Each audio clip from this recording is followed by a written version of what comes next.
to Gaming the System, the podcast where three intersectional feminists take a look at gaming through a feminist lens. And today we are Alex, Jem and Matt. Hello. Hello. And as we are drawing to the end of 2023, we're going to talk about our best games of 2023. It's been quite a year for gaming, as I'm sure many of you listening will know. There's been lots of great games that have come out this year, but we're not necessarily going to talk about just games that have come out this year, just more the games that we've played this year and really enjoyed the most. So I think if we go around in a circle, as it were, we can start talking about our best games and maybe some of our worst games in no particular order, because I know it's hard to put it in order. So I guess what I'm going to do is I'm going to start with Matt. Can you tell us one of your best games of the year? So there's a game called The Outer Worlds, which is basically a sci-fi. It's by the studio that made Fallout New Vegas, Obsidian Studios, and they have just the most delicious writing ever. It's just utter joy to read all of it, and it's a sci-fi sort of what's the word where you're satire. So it's basically what a space has been colonized by corporations. So imagine if Amazon went and colonized somewhere, so everyone is an employee and you get paid in scrip, and you have to rent a burial plot when you die, and when a co-worker of yours dies, your co-workers have to pay for his burial plot, and it's just delightful in every way. And I spent about 2 or 3 weeks playing that and getting everything out of it, and it's just a quiet masterpiece. Mm-hmm. Brilliant. Jem, how about you? What's one of yours? Well, I have to go for Baldur's Gate, because that has been so much fun.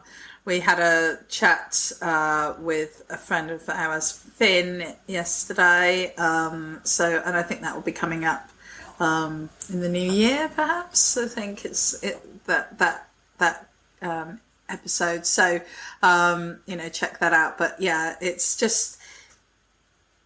It was well worth the wait. I think we've been waiting 20 years for it. It's won 6 awards. It's won Game of the Year. So it's not just me that thinks this. And I'm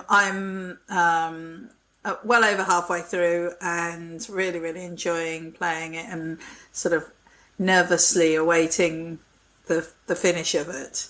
And I think you can see the squirrel that is hanging off the.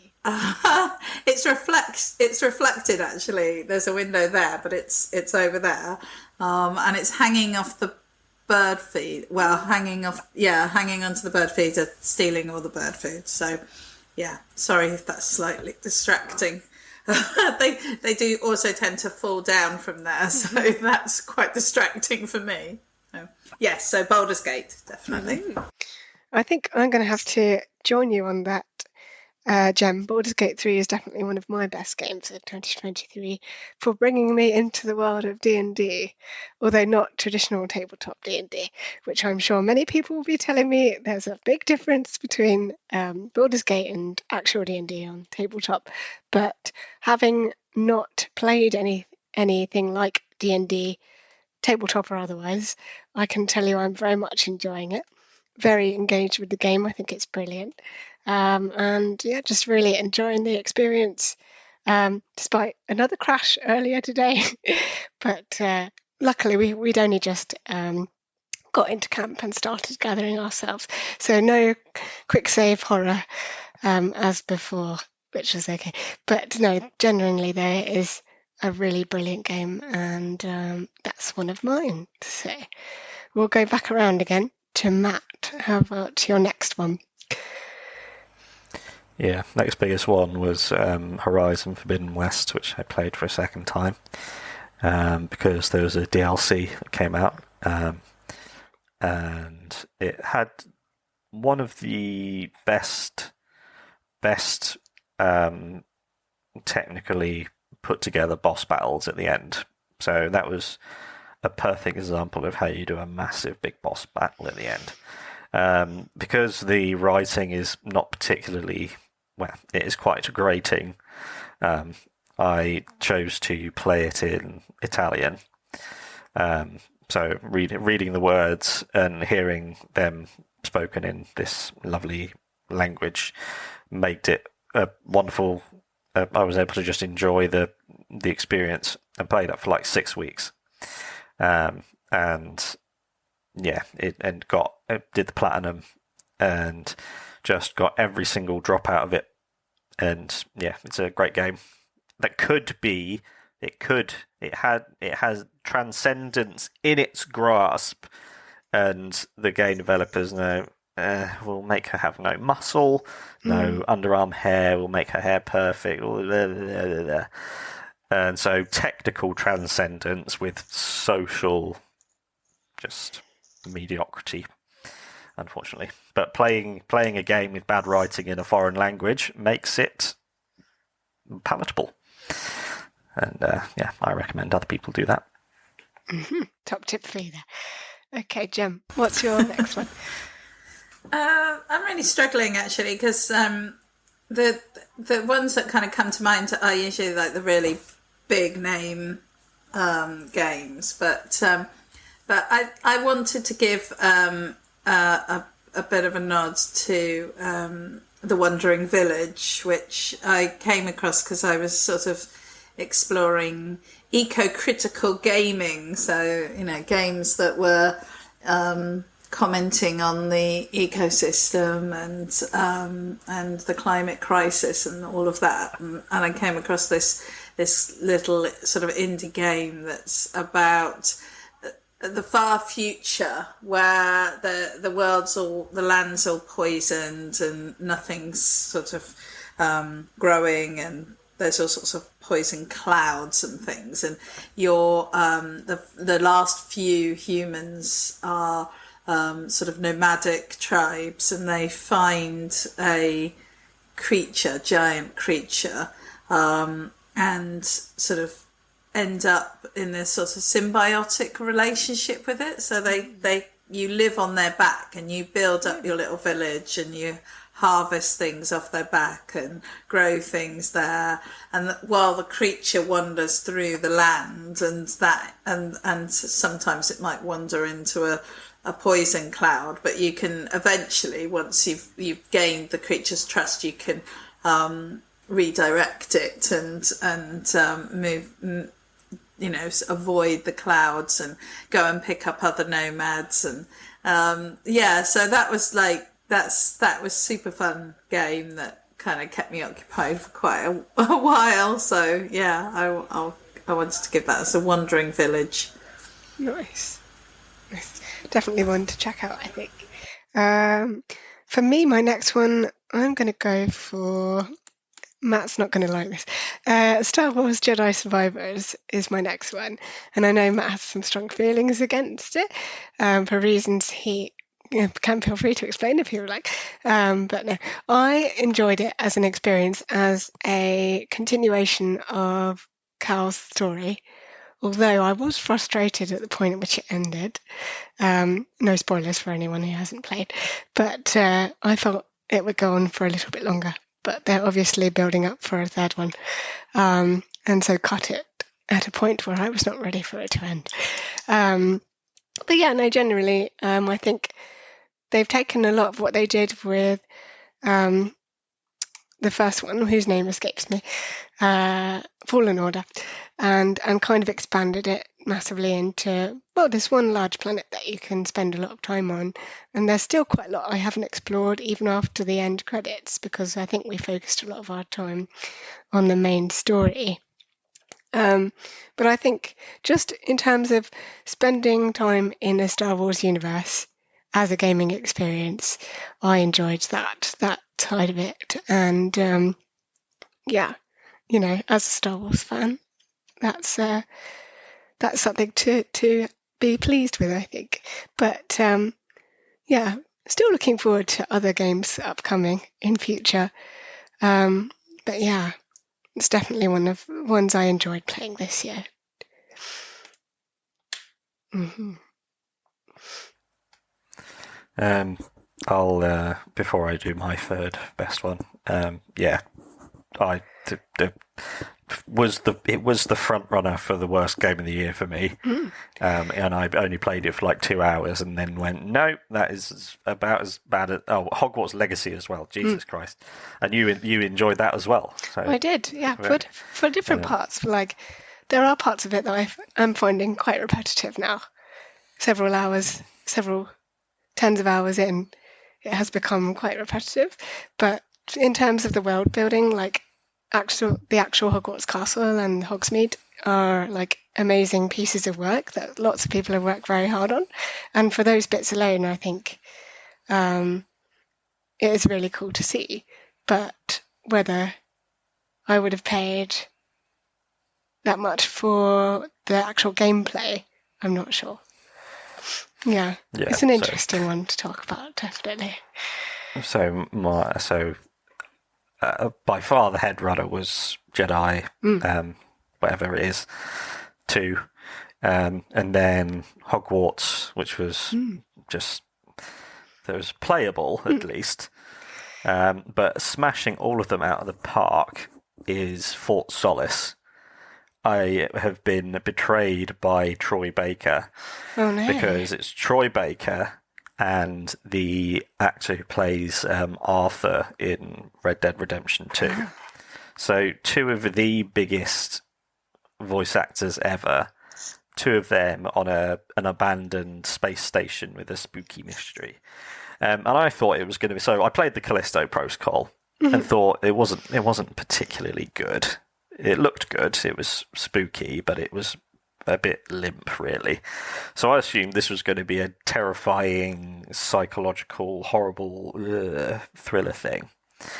And it's literally, it's 3 hours long, and all you do is you walk slowly through an empty space station. No monsters, no story, and then all of a sudden it's finished. Oh. And it is utter. I am still shocked that this game exists. That it's allowed. That everything about it is how it exists. Because if you're to give you an explanation of how slow it is, because if they allowed you to jog, even the game would be an hour long. The pace at which you walk is, when you're walking behind someone on the street and they're just walking pointlessly slow. Yeah. And you're just behind them going, just let me, can I, no. And they just amble, just, no. And that was the entire way through. Oh, and my it was goodness.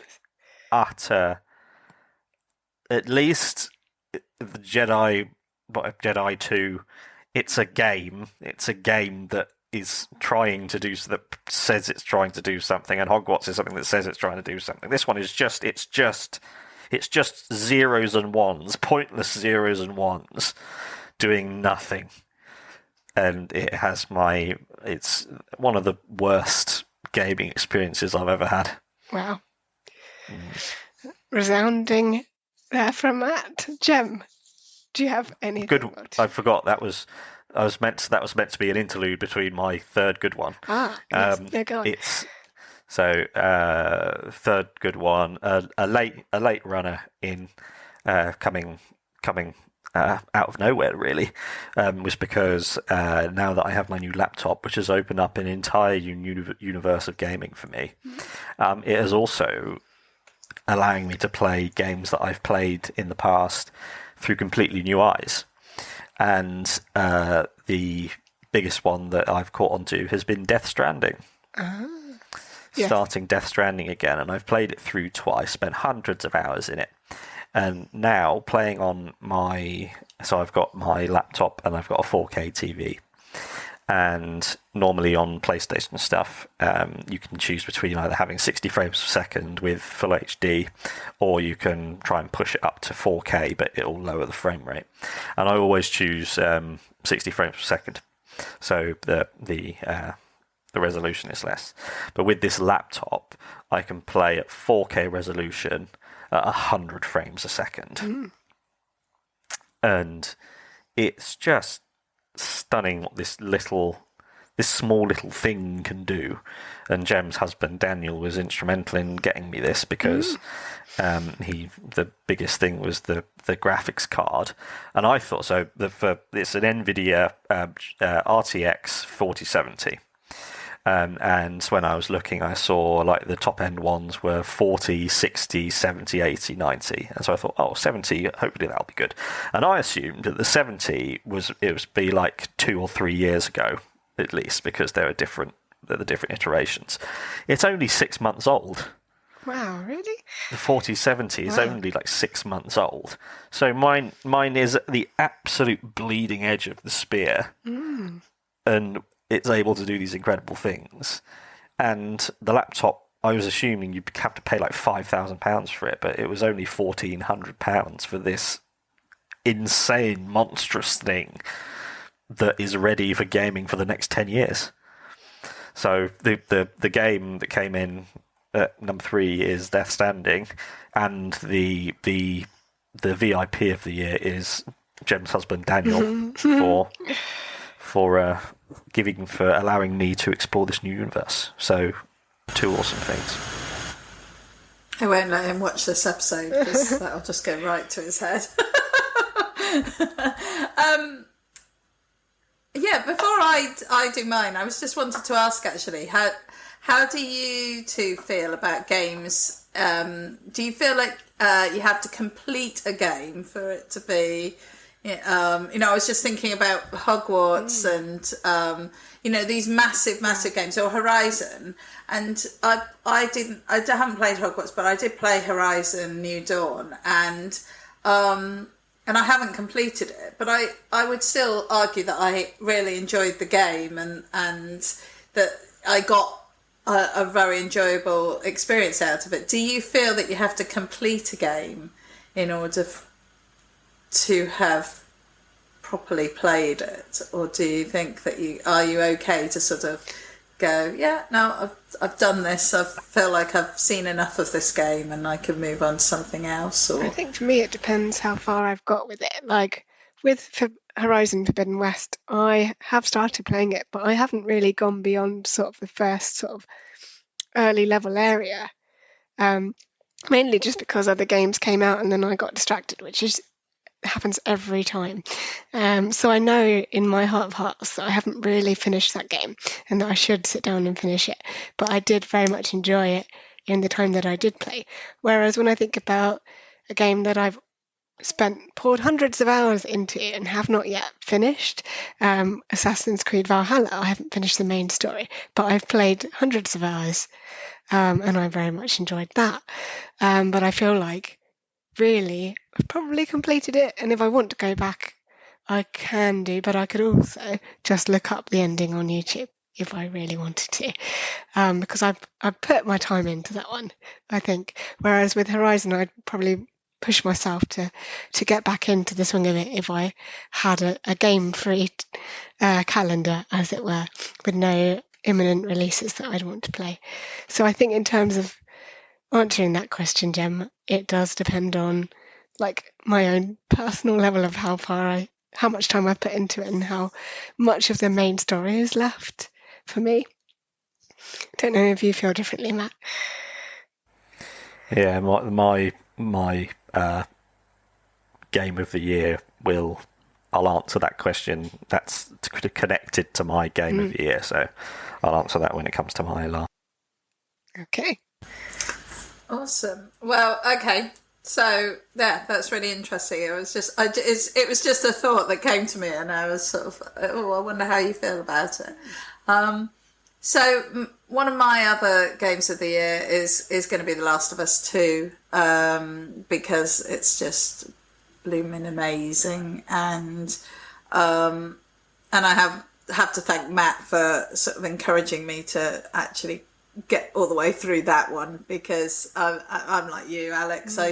I'm very easily distracted away from a game, and I'm sort of obsessed over it, and that's why Baldur's Gate 3 is getting such love from me at the moment, because it is holding my attention, which is quite rare. But Last of Us 2 was just so much fun, and it's nice to play just a game that's got such an involved story and has you kind of like laughing, crying, and hiding behind the sofa, and I think that's was really good. And it was also nice to play it ahead of the second season coming out on the live action TV series.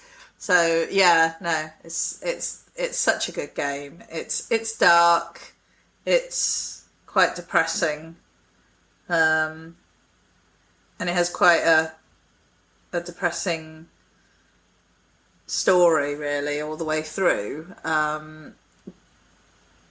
But it is extremely intelligent and creative, and just an example of a game that is 99% about violence and very strong, violent and aggressive and all of that, and yet still manages to do excellent character development and excellent story and all of that. So that would be mine. Mm-hmm. Thank you, Jem. Well, I think for my next one, I'm going to go for a smaller game than my last one. This one was something I picked up in the PlayStation Plus free games that they have for the basic level. I can't remember exactly which month it was, but it's Dreams, which has been out for a number of years already. But as I say, got this as part of PlayStation Plus, and thought I'd give it a go because I'd heard a lot of good things about it. And it's very different to any other game that I've ever played, obviously, because there's like kind of two aspects to it. You can either play dreams that people have created, or you can like create your own dreams. So basically it's like a way of making your own games or your own experiences for people to play in. But also you can just spend time in other people's creations. It's a very creative platform. And I got a real sense of the community that spends a lot of time there. And I really liked how approachable it was, how accessible it was. They had all sorts of options for searching for games.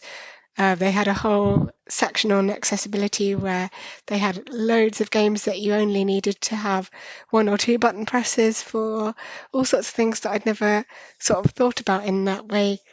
In a way, like having that presented in that way made me realise that, oh yes, actually people do want to prioritise this sort of thing, and they do care about showcasing those types of games, which is really lovely to see. But also I liked it because I spent some time creating or recreating a little scene, jungle scene from Tomb Raider 3, and managed to find the music that accompanied the very beginning of Tomb Raider 3 in the jungle level, and made a little scene in which my little character could sort of run through as a jungle and have the Tomb Raider music playing that I'd created all by myself. Which I was very pleased with. So I do quite enjoy that side of things occasionally, and Dreams gave me the opportunity to dabble in that side of the game development world. I know it's absolutely nothing like the kinds of things that people do, that game developers do day to day, but it was really cool to have a taste of that kind of thing and be creative with it and have some fun with it. So yeah, I definitely recommend checking it out. Even if you just spend time playing other people's creations, it's really fun. So have a look. Matt, do you have more to share with us?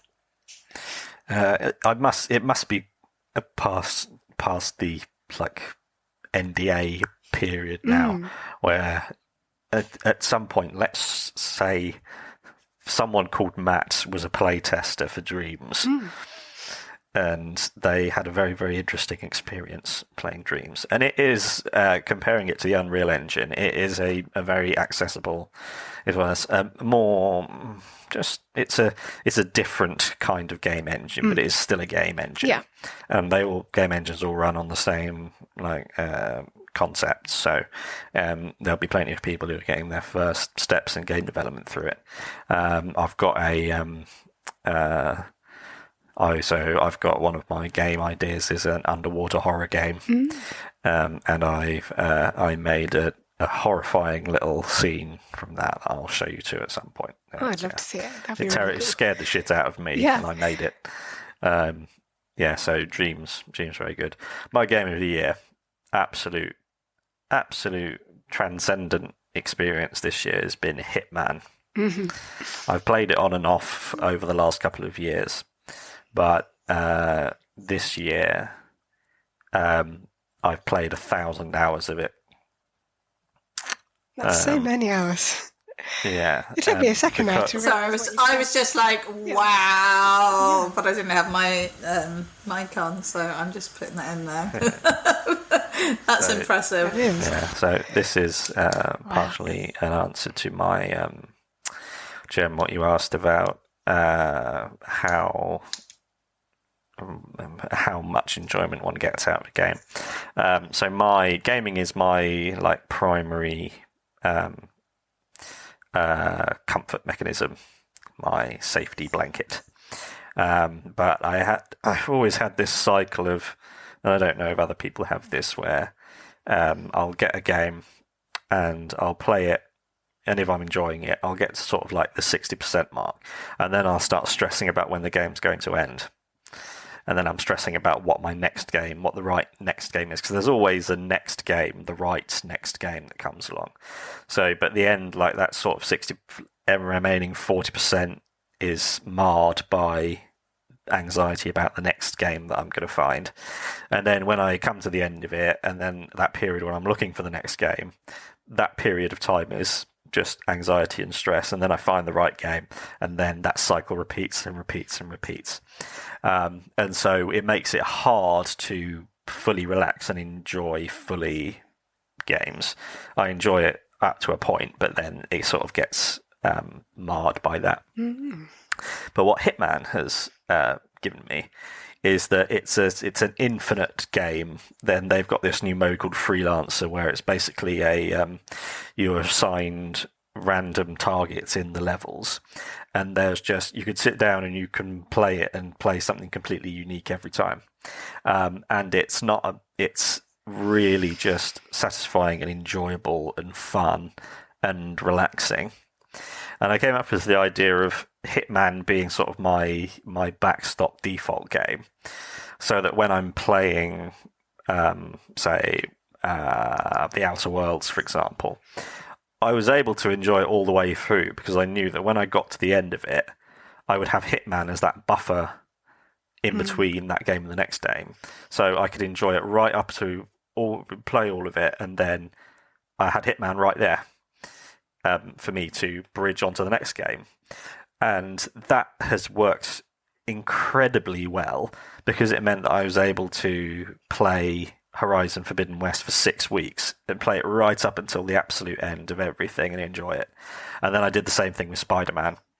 And having that kind of unique game be there as that interim thing has completely changed my gaming life. And so for that reason, Hitman is a absolute clear game of the year for me. Fantastic. Well done, Matt. Wow. I just worked it out, and 1,000 hours, it works out at about 83 12-hour days.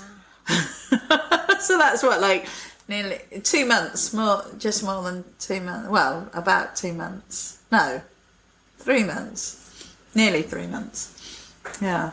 So that is impressive.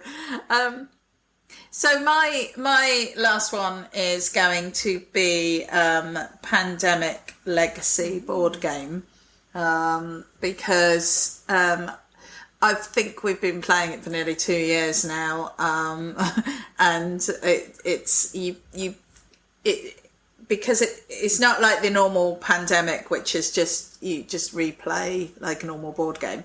This is each time you play a specific month within a 12-month year, and you get two chances to beat the month. And so you play the first half of the month, and then you get the second half of the month. And if you lose both of them, then you still move on to the next month, but it changes what you get. So depending on whether you win or lose, you get bonuses or other things to help you through. And the game gets more and more complicated as it goes on, and there's twists and turns, and it's so interesting because you have to tear up cards, you have to stick stuff on the board, stick stuff on cards. So it develops, and I've been playing it with my husband and my mum, and I don't think my mum's ever played any board games like this before, and so it's been a really interesting process, and we unfortunately tend to leave too much time between sessions, so we're always having to relearn everything. So it normally takes twice as long as it should do to play, because there's a lot of like, but what do we do? Where are we? But it's just been a really fun game. It's a cooperative game, so it's we're working together as a team to beat the game, and it has been really fun. And yeah, there have definitely been a few arguments and a few sort of like sulky moments, but I sulked quite a lot when one of my characters basically died, and I had to just use one of like the stock characters who's just rubbish, but it's I find it better than Legacy, than the normal Pandemic, because I found the normal Pandemic could get a bit formulaic after you played it a few times. There was like a clear way that you could play it. And also, if you play normal Pandemic with somebody who's very much got a plan, then it can feel like you don't get input. One person can control the whole game. But we haven't had that problem with Legacy. There's always a way that you can input, each individual player can engage with an input into it. So we are now on December, and I'm hoping that over the Christmas period we will actually get time to play and finish the game. And then, you know what? I'm going to buy the next one because it's just so good, and I would just very happily start all over again and play it again. I mean, that is the downside to it, even though you get this replayability. So effectively you can play it, is it like 24 times, I guess. But once you've done that, that's it. Then you can't play because you've changed the game as you've gone along. So, but it's money well spent, I think, as far as that goes. So that is my final game of the year. Lovely, thank you, Jem. For mine, I had real trouble thinking of a worst one, so I'm not going to say a worst game. Instead, I'm going to go and tell you about a revisit to an old section of a game, one of my most favourite games of all time, Assassin's Creed Origins, which is set in ancient Egypt. And I just decided I fancied replaying the Discovery Tour, which I know technically isn't a game, it's more of an educational experience, but it was just really nice to be able to chill out and be like, which part of ancient Egyptian life do I want to learn about today? And you can just spend time in the world that they've built inside Assassin's Creed Origins, learn all about the culture at the time, even how they designed the game. There's a couple of behind the scenes bits as well, and just chill out and not have to do any fighting. There's no combat involved or anything. You just you can even go up to certain things and interact with them. So sometimes there's like places where people are making clay pots and you can sit down and start making one with them. And sometimes you can see people mummifying in the process of mummification, and you can join them and take part in that as well. Not actually be a mummy, that would be quite something, but it's just somewhere I love to spend time in, being a student of Egyptology, and at times where I needed to just chill out and have all those warm fuzzy feelings again, I thought that is the place to go. So I put it back on and played through it and really enjoyed it this year. After, I think it's been about, is it, how many years now? Is it 5 years or even longer? It feels like no time at all, but I think it was pre-2020 that the game came out, so at least 3 years, if not longer. Yeah, it was 2017. Was it? Oh my goodness, that's even longer than I thought. There you go. We're just judging everything based on the pandemic, aren't we? Like it was either before or after the pandemic. Everything before was just. Yeah. Oh, wow. There you go. I think we have probably come to the end of this chat on our favourite and or best or worst games of 2023, however you'd like to view it. So thank you for joining us. If you've got any favourite games you'd like to share that we haven't talked about, put them in the comments below, or just email us or share it with your friends, talk about it on social media. We want to know what were your favourite games or your worst games. Have a rant to us about some of your worst games. We'd like to hear from you as well. And I guess I'm not sure when this episode's being broadcast, but I will say have a happy festive season to everyone watching and listening, however you celebrate it. And as you know, we'll have more content for you every Thursday. And we hope you enjoy Christmas times, gaming times, because there's probably going to be a lot of gaming, I hope, for you over the Christmas period. And thank you for supporting us all the way through 2023. So we'll see you again soon. Thank you. Bye. We hope you enjoyed that episode of Gaming the System. If you want to support us, you can donate to us through our PayPal by sending it to wearegamingthesystem@gmail.com if you want to send us a one-off donation. If you want to donate to us monthly, you can subscribe to our Patreon at patreon.com/gamingthesystem. Until next time, bye-bye.